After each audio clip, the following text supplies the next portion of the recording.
పార్టీలకు సంబంధించినటువంటి నాయకులు కానీ కార్యకర్తలు కానీ ప్రజాప్రతినిధులు కానీ కాంగ్రెస్ పార్టీలో ఇవాళ వస్తున్నందుకు కాంగ్రెస్ పార్టీ మనస్ఫూర్తిగా వారిని ఆహ్వానిస్తూ ఉన్నది. కాంగ్రెస్ పార్టీ పరిపాలన రేవంత్ రెడ్డి గారి నాయకత్వంలో వారు ప్రభుత్వంలో ముఖ్యమంత్రి అయిన తర్వాత మరి సంవత్సర కాలంలో అనేకమైనటువంటి కార్యక్రమాలను ముందుకు తీసుకెళ్తున్నాం. ఈ రాష్ట్రం యొక్క ఆర్థిక పరిస్థితిని మనం అందరం కూడా అర్థం చేసుకోవాల్సిన అవసరం ఉంది. ఈ రాష్ట్రంలో గత 10 సంవత్సరాల్లో పరిపాలనటువంటి బీఆర్ఎస్ టీఆర్ఎస్ పార్టీ ప్రభుత్వం రాష్ట్రాన్ని అప్పుల కుప్పగా మార్చేసి మినిమం 1వ తారీఖు నాడు జీతాలు ఇవ్వలేని పరిస్థితులు నెట్టబడబడింది. అటువంటి పరిస్థితుల నుంచి ఇలా గౌరవ ముఖ్యమంత్రి రేవంత్ రెడ్డి గారి నాయకత్వంలో ఇవాళ ఈ రాష్ట్రాన్ని అప్పుల నుంచి ఒక దిక్కుల ముందుకు తీసుకురావాలి.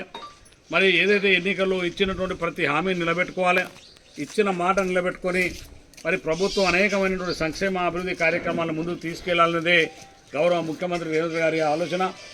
అందుకనే ఇవాళ చాలామంది ప్రభుత్వం ఇంత కష్టాల్లో ఉన్నా వాళ్ళు అనేకమైనటువంటి కార్యక్రమాలు ఇవాళ ముందుకు తీసుకెళ్తున్నాం.